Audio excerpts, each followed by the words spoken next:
Nature, with all its breathtaking beauty, can also be merciless. And in the desert, ignorance is never forgiven. So many people think hiking is just a walk in the sun, that sand is soft and the sun is friendly.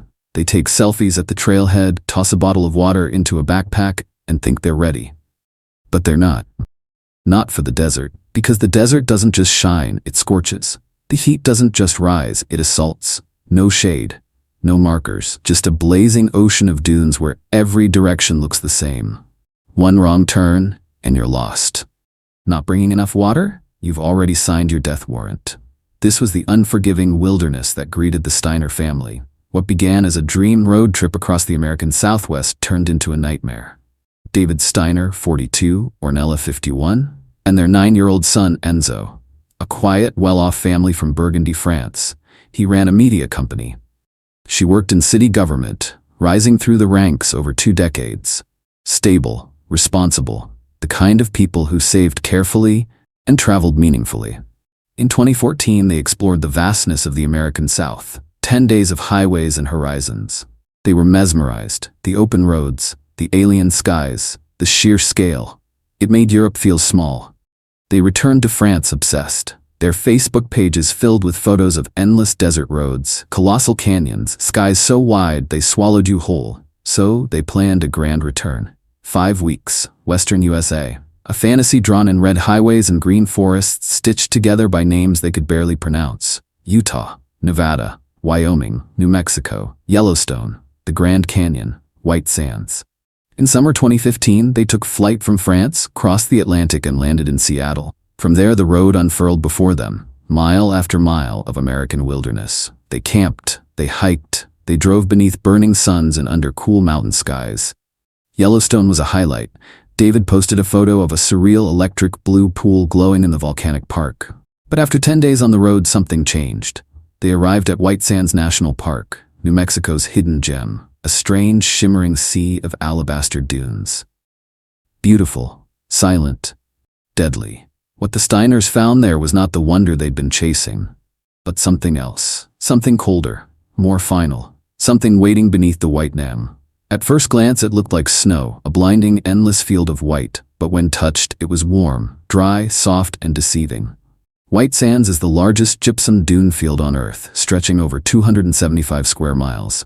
One road leads in, and after just a few miles, civilization vanishes behind you. No trees, no shelter, no sense of direction, only what you carry with you. The wind wipes your footprints clean in minutes.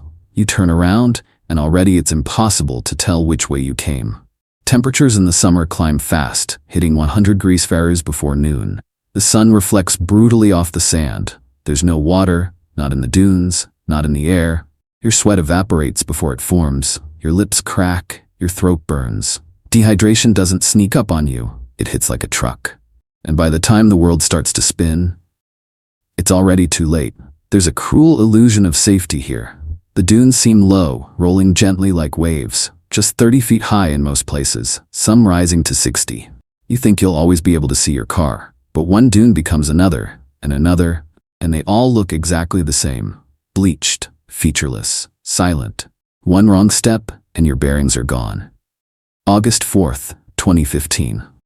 The Steiner family arrived at White Sands just after midday, unaware they were stepping into one of the most dangerous places to be caught unaware. The sun was merciless overhead. They had 2 small bottles of water, each one barely over half a liter.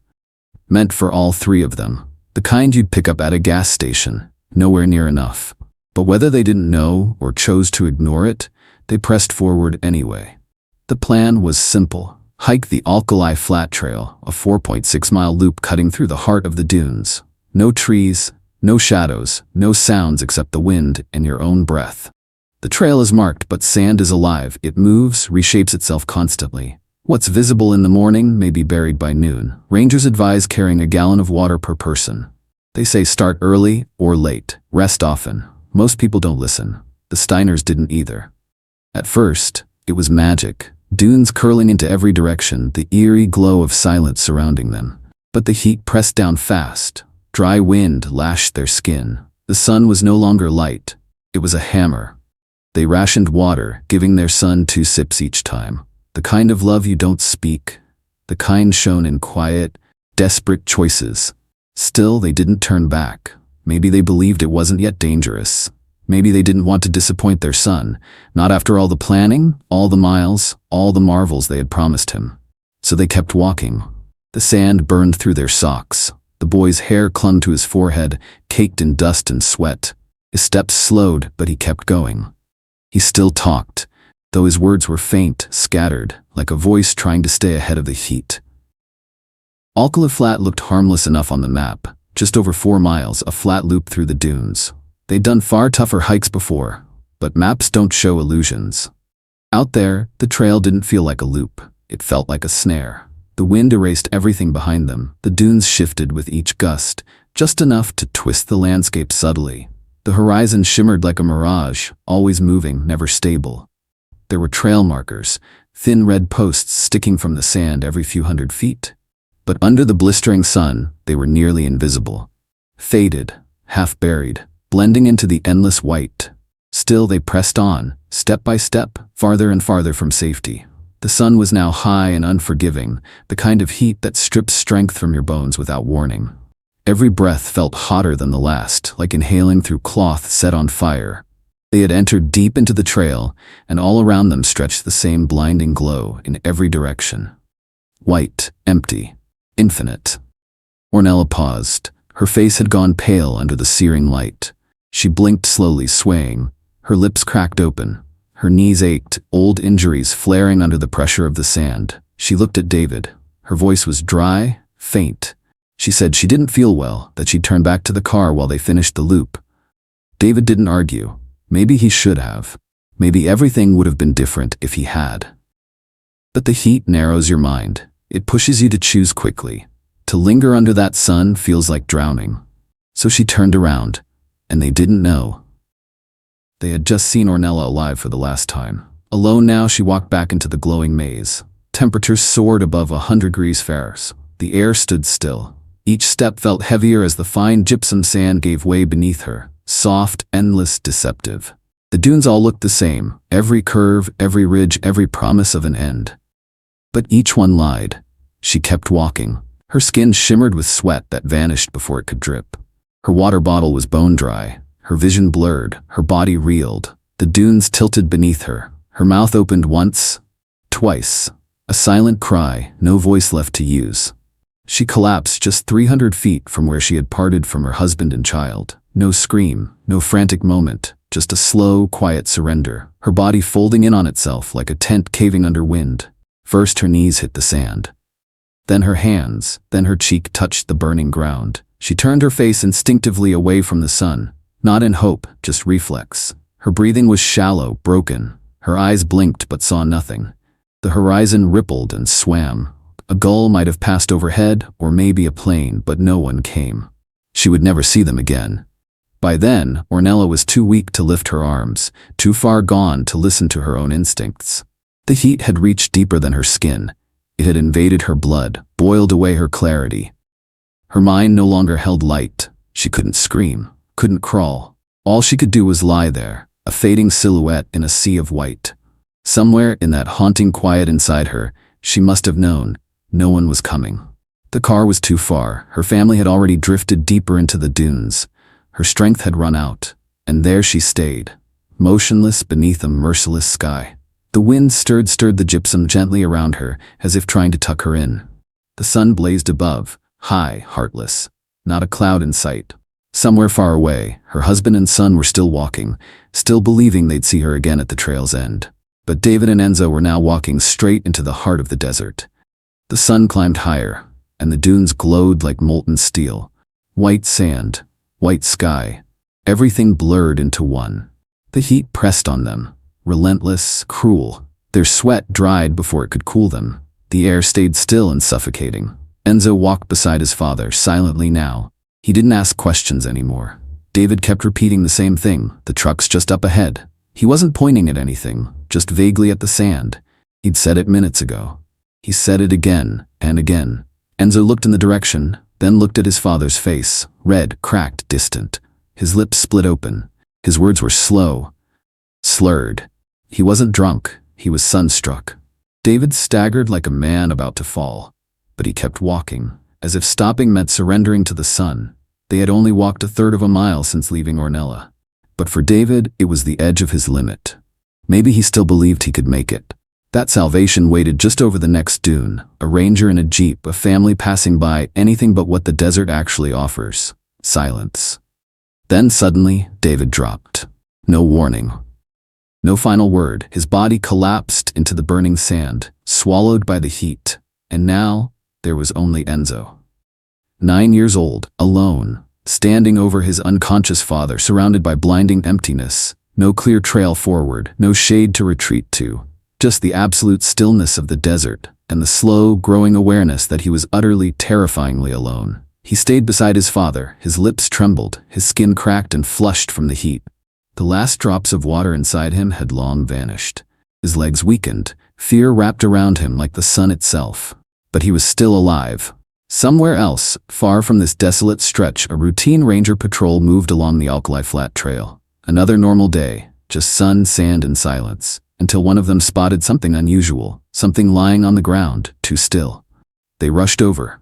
A woman, motionless, no pulse, she was already gone. The sand around her was untouched, no drag marks, no struggle. She had simply fallen and never risen.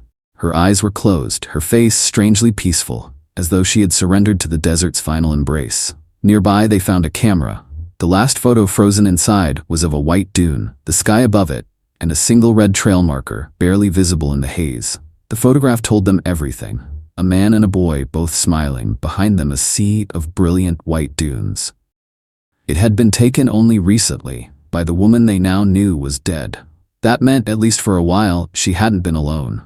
Park rangers called it in, a deceased female found along the trail. But that wasn't the end. Because somewhere, a man and a child might still be wandering through the scorching expanse of white sands. Search teams mobilized fast. They fanned out across the dunes, moving slowly and methodically. Every curve of white could hide a body just inches beneath the surface. Minutes ticked by, then an hour. 45 minutes after discovering Ornella, a searcher spotted a shape. A faint silhouette near the edge of a low dune. Small. Still. They approached cautiously. It was the boy. Next to him, crumpled in the heat, was the man from the photo. David. They checked for a pulse. Gone. A ranger knelt beside the child, gently touching his shoulder. The boy mumbled something, words they didn't understand. He was speaking French, but he was breathing. Shallow. Uneven. Still alive. They gave him water.